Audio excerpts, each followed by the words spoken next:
This channel does not promote any violent, harmful, or illegal activities. All content provided by this channel is meant for an educational purpose only.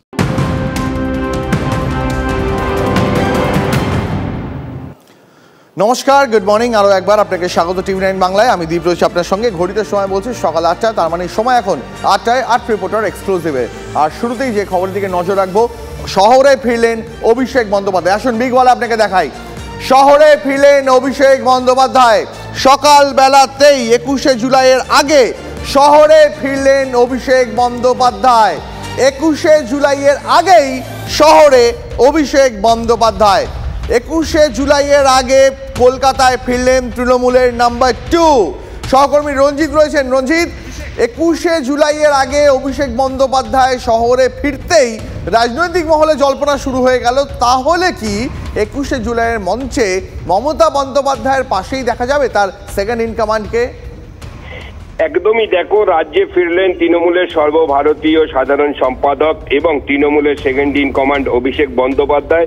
এবং চিকিৎসার পর অবশেষে Dubai থেকে তিনি fly এমিরেটসের বিমানে সাত সকালবেলা দ্বীপ দেখো কলকাতা বিমানবন্দরে এসে পৌঁছলেন। এবং তাকে যখন আমরা প্রশ্ন জিজ্ঞাসা করি, তিনি কিন্তু হাত নাড়লেন। অর্থাৎ 21শে জুলাইয়ের আগে তাৎপর্যপূর্ণ, তিনি যে 21শে জুলাইয়ের মঞ্চে থাকবেন তা একেবারেই নিশ্চিত। তিনি শহরে এসে পৌঁছেছেন।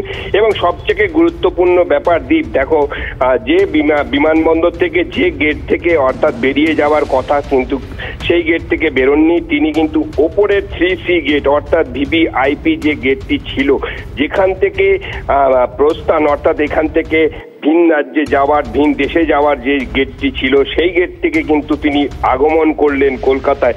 যা কিনা 21শে জুলাই তিনি যে মঞ্চে থাকবেন তা একেবারেই নিশ্চিত। স্বাভাবিক, এই প্রশ্ন তো, এই জল্পনা তো উঠবেই যে 21শে জুলাইয়ের আগেই যখন তিনি শহরে ফিরলেন, তাহলে 21শে জুলাইয়ের মঞ্চে সম্ভবত তাকে এবারও দেখা যাচ্ছে। আপাতত ধন্যবাদ রঞ্জিত।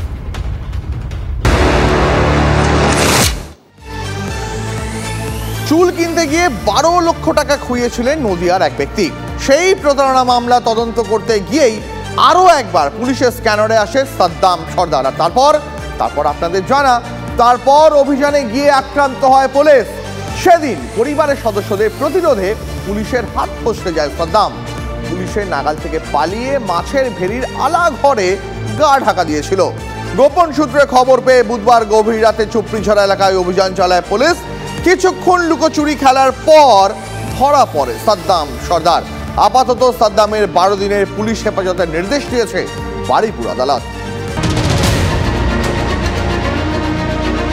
গত বছরই গ্রেফতার হয়েছিল, তারপর জেল থেকে বেরিয়ে ফের মন দেয় প্রতারণার কারবারে। চলতে থাকে কুলতলির সাদ্দাম সর্দারের প্রতারণা চক্র। পুলিশ সূত্রে খবর, 1 জুলাই জয়নগর থানায় প্রতারণার অভিযোগ দায়ের হয়। নদিয়ার এক বাসিন্দাকে চুল বিক্রির টোপ দিয়েছিল সাদ্দাম সর্দার। ওই ব্যক্তির কাছ থেকে 12 লক্ষ টাকা নিয়েছিল সাদ্দাম। এই প্রতারণা মামলার তদন্তে গিয়েই আক্রান্ত হয় পুলিশ। ভাই বাড়ির মহিলারা গ্রেফতার হলেও পুলিশের চোখে কার্যত ধুলো দিয়ে পালিয়ে যায় সাদ্দাম সর্দার। তারপরই সামনে আসে একের পর এক চাঞ্চল্যকর তথ্য। সাদ্দামের বাড়িতে হদিশ মেলে গোপন সুরঙ্গে। ফাঁস হয়েছে সাদ্দামের একের পর এক কীর্তি। এরপর সাদ্দামের খোঁজে শুরু হয় তল্লাশি।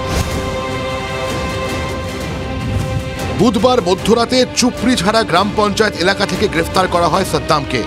মান্নান খান নামে এক ব্যক্তির আলা ঘরে লুকিয়েছিল সাদ্দাম। সাদ্দামকে ঠাঁই দেওয়ার অভিযোগে ধৃত মান্নান খান। পুলিশ সূত্রে খবর, সাদ্দাম উচ্ছের ক্ষেত ইট ভাটায় লুকিয়েছিল। এরপর মান্নান খান নামে এক পরিচিতের সঙ্গে যোগাযোগ করে আলা ঘরে থাকতে চায়।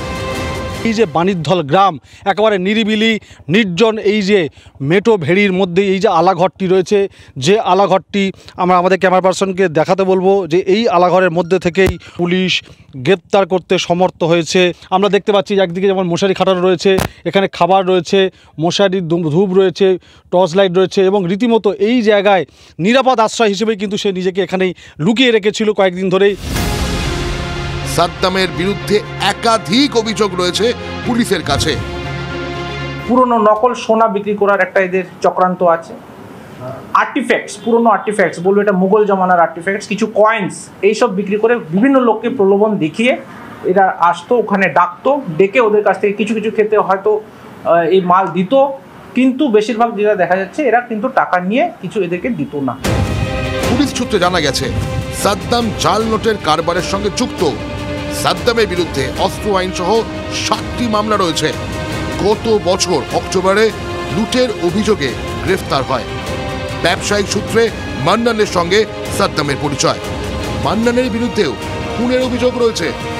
মান্নান খানের 3-4টে আলাঘর ছিল, ওর একটা আলাঘরে এ শেল্টার নিয়ে বসেছিল। এ আর মান্নান, মানে সাদ্দাম সর্দার আর মান্নান দুজনেই শেল্টার নিয়ে বসেছিল। আমরা খবর পাই, খবর পেয়ে ওখানে আমরা গিয়ে রেড করে আমরা দুজনকেই অ্যারেস্ট করি। যদিও স্থানীয় তৃণমূল নেতৃত্ব সাদ্দামের উত্থানের পেছনে সিপিএমকে দায়ী করেছেন।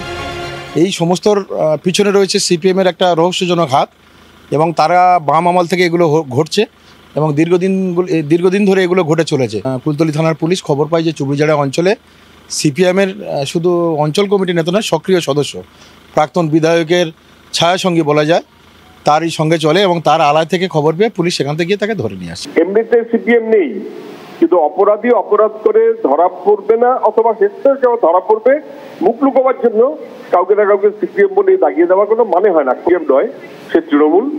2, তৃণমূল মিথ্যাচার করছে। গণেশ মণ্ডল সহ এমএলএ যারা, তারা এগুলোকে প্রশ্রয় দিয়েছে নির্বাচনের সময়। সাদ্দামের বাড়ির সুড়ঙ্গ রহস্য ভেদ করতে তাকে জেরা করে পুলিশ। জেরায় সাদ্দাম দাবি করেছে যেটাকে সুড়ঙ্গ বলা হচ্ছে সেটা নাকি শৌচালয় হিসাবে ব্যবহার করত। প্রতারণায় 12 থেকে 14 জনের গ্যাং। মাথায় রয়েছে সাদ্দাম। আগেও একাধিকবার গ্রেফতার হয়েছে সাদ্দাম। বাকিদের খোঁজে সাদ্দামকে জেরা করছে পুলিশ। কুলতলি থেকে অভিজ্ঞান নস্করের রিপোর্ট, TV9 বাংলা।